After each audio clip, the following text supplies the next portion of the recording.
Exam की बात कर रहे हैं, ये आपकी पेपर 2 है, इलेक्ट्रिसिटी, बुक का नाम है इलेक्ट्रिसिटी। और जो भी यूनिट फर्स्ट है, यूनिट फर्स्ट में फर्स्ट चैप्टर आपका वेक्टर है, वेक्टर बैकग्राउंड, और सेकंड आपका है इलेक्ट्रिक फील्ड। तो इलेक्ट्रिक फील्ड में जो टॉपिक है आपको निकालने के लिए आएगा, इलेक्ट्रिक फील्ड पूछा जाएगा आपसे, या तो सॉलिड स्फीयर के लिए क्वेश्चन कैसे आएगा, find out the electric field intensity at a point P due to a charged solid sphere, या फिर यूनिफॉर्मली चार्ज्ड सॉलिड स्फीयर, इस तरीके से।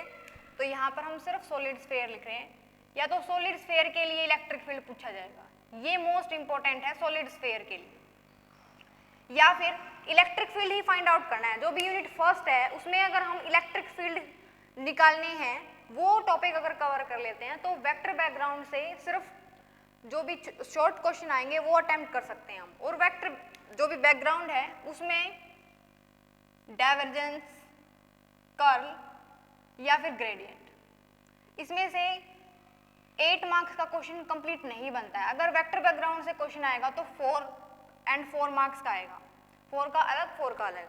लेकिन इलेक्ट्रिक फील्ड वाले चैप्टर से कंप्लीट 8 नंबर का क्वेश्चन बनता है आपका। उसमें क्या पूछेगा, या तो सॉलिड स्फीयर के लिए इलेक्ट्रिक फील्ड पूछेगा, या फिर स्फेरिकल सेल के लिए, या फिर थिन शीट के लिए, या फिर एक स्ट्रेट वायर के लिए।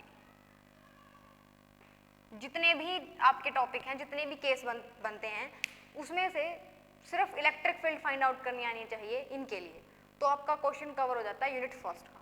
जो यूनिट सेकंड है दैट इज मैग्नेटोस्टेट। इसके बाद जो भी यूनिट सेकंड है आपकी, यूनिट सेकंड में 2 चैप्टर हैं। फर्स्ट चैप्टर आपका रिलेटेड है मैग्नेटिक फील्ड से, जो कि आप +2 में भी पढ़ चुके हैं। लेकिन इसका जो सेकंड चैप्टर है वहां से क्वेश्चन आएगा। फर्स्ट चैप्टर में इसमें कुछ नहीं गिवन है, सिंपल मैग्नेटिक फील्ड को बता रखा है, फोर्स की वैल्यू को फाइंड आउट करना है वो बता रखा है। जो यूनिट सेकंड है, यूनिट सेकंड से आपका क्वेश्चन बन सकता है, एक मोस्ट इंपॉर्टेंट थ्योरी गिवन है that is Langevin theory, Langevin theory of diamagnetism, Langevin theory of diamagnetism, या फिर लैंगविन थ्योरी ऑफ पैरामैग्नेटिज्म।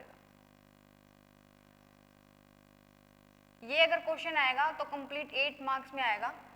और अगर सब पार्ट्स की बात करें तो सब पार्ट्स में 4 और 4 मार्क्स में क्वेश्चन वो आपसे इन शॉर्ट पूछ सकता है। फर्स्ट वन रिलेटेड टू हिस्टीरियस, जो कि आपका गिवन है, साइकिल ऑफ मैग्नेटाइजेशन या फिर उसको हिस्टीरियस बोलते हैं, ये अगर क्वेश्चन आएगा तो 4 मार्क्स में, एंड कैलकुलेशन ऑफ हिस्टीरियस लॉस, इस तरीके से।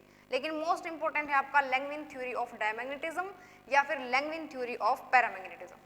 इसके बाद इन्होंने डोमेन थ्योरी ऑफ फेरोमैग्नेटिज्म भी दिया हुआ है, जिसको क्यूरी-वेस्ट लॉ बोला गया है। अगर वो क्वेश्चन भी आएगा तो वो 4 मार्क्स के अकॉर्डिंग ही बनता है। 8 मार्क्स में सिर्फ ये 2 क्वेश्चन ही बन सकते हैं। 4 मार्क्स में वैसे वो कुछ भी पूछ सकता है, जैसे फर्स्ट चैप्टर से पूछ सकता है, फोर्स की वैल्यू पूछ सकता है, या फिर मैग्नेटिक फील्ड से रिलेटेड ही कुछ भी पूछ सकता है। ओके, तो जो अभी आपकी 4th यूनिट है, 4th यूनिट है आपकी, सॉरी ये यूनिट सेकंड थी हमारी, तो यूनिट थर्ड है इलेक्ट्रोमैग्नेटिज्म। इलेक्ट्रोमैग्नेटिज्म है इलेक्ट्रोमैग्नेटिक थ्योरी चैप्टर है इसमें से। इसके बाद जो भी आपकी थर्ड यूनिट है, थर्ड यूनिट में क्या आएगा, थर्ड यूनिट से रिलेटेड है आपका इलेक्ट्रोमैग्नेटिक थ्योरी, यूनिट थर्ड। इसमें आएगा या तो फर्स्ट क्वेश्चन जो 8 मार्क्स के अकॉर्डिंग बनता है, पॉइंटिंग वेक्टर, इसी के कंटिन्यूएशन में आ सकता है। अगर पॉइंटिंग वेक्टर आएगा तो पॉइंटिंग थ्योरम भी पूछेगा वो, पॉइंटिंग थ्योरम इस तरीके से, या फिर equation of continuity. Poynting theorem and equation of a continuity, ये कंप्लीट 8 मार्क्स का क्वेश्चन बनता है। ओके, ये फर्स्ट क्वेश्चन था। सेकंड क्वेश्चन क्या इंपॉर्टेंट है, boundary condition at a interference between two different medium. इसमें बाउंड्री कंडीशन बतानी है आपको बी के लिए। Second most important question for unit third is boundary value problem, boundary value for B या फिर बाउंड्री कंडीशन फॉर ए, इसको इस तरीके से बोल सकते हैं हम। इसमें बाउंड्री जो कंडीशन है वो गिवन है मैग्नेटिक फील्ड के लिए, इलेक्ट्रिक फील्ड के लिए। ये इलेक्ट्रिक और मैग्नेटिक फील्ड के लिए मोस्ट इंपॉर्टेंट है, लेकिन इसने इलेक्ट्रिक डिस्प्लेसमेंट और एच के लिए भी गिवन है। तो 4 गिवन है, इनमें से जब भी क्वेश्चन आएगा तो इनमें से आपसे 2 पूछी जाएंगी बाउंड्री वैल्यू प्रॉब्लम पर अगर क्वेश्चन आता है तो। लेकिन अगर पॉइंटिंग थ्योरम से आता है तो सिंपल एक ही क्वेश्चन आएगा। ये था आपका यूनिट थर्ड से रिलेटेड। जो भी फोर्थ यूनिट है आपकी एसी एनालिसिस, एसी एनालिसिस जो यूनिट है उसमें आपके सर्किट गिवन है। उन सर्किट में से सर्किट किस तरीके से गिवन है, सबसे पहले सिंपली एक कंपोनेंट देगा वो आपको, कंपोनेंट मतलब ये रेजिस्टेंस है। सेकंड क्या है, ये कैपेसिटर है। थर्ड क्या है, अब हम यूनिट फोर्थ की बात कर रहे हैं। जो भी थर्ड है आपका वो क्या है, इंडक्टर है। वो क्या करेगा, रेजिस्टेंस को या कैपेसिटर को जोड़ देगा, जिसको हम क्या बोलते हैं, आरसी, या फिर इसमें क्या बोला हुआ है, first question capacitance and resistance यानी कि CR circuit, second LR circuit, और उसके बाद फर्स्ट वन आएगा तो 2-2 का कॉम्बिनेशन आएगा। फर्स्ट क्वेश्चन यहाँ से बनता है, वो आपको क्या करेगा, कोई भी 2 का कॉम्बिनेशन देगा, या तो आरसी का, एलआर का, इस तरीके से। तो उसके लिए आपको क्या फाइंड आउट करना है, जो भी वैल्यू निकालनी है आपको करंट की और वोल्टेज की, वो लैग करेगा या लीड करेगा, इस टाइप से। या फिर इसने एलसीआर भी पूछा हुआ है, एलसीआर जो भी फर्स्ट क्वेश्चन है 4 मार्क्स में, वो क्या बनेगा, या तो 2 का कॉम्बिनेशन आएगा, या तो इसका या इसका, या फिर इसका या फिर इसका, या फिर इसी क्वेश्चन में एलसीआर भी बनता है, वो भी क्वेश्चन इंपॉर्टेंट है। ये है आपका फर्स्ट क्वेश्चन। सेकंड क्वेश्चन में 8 मार्क्स में अगर वो पूछेगा, ये जो क्वेश्चन है वो आएंगे 4 और 4 मार्क्स में, अगर वो कॉम्बिनेशन पूछता है तो। लेकिन अगर वो पूछ रहा है 8 मार्क्स के अकॉर्डिंग, तो एसी एनालिसिस जो यूनिट है आपकी फोर्थ, उसका नाम एसी एनालिसिस है। उसमें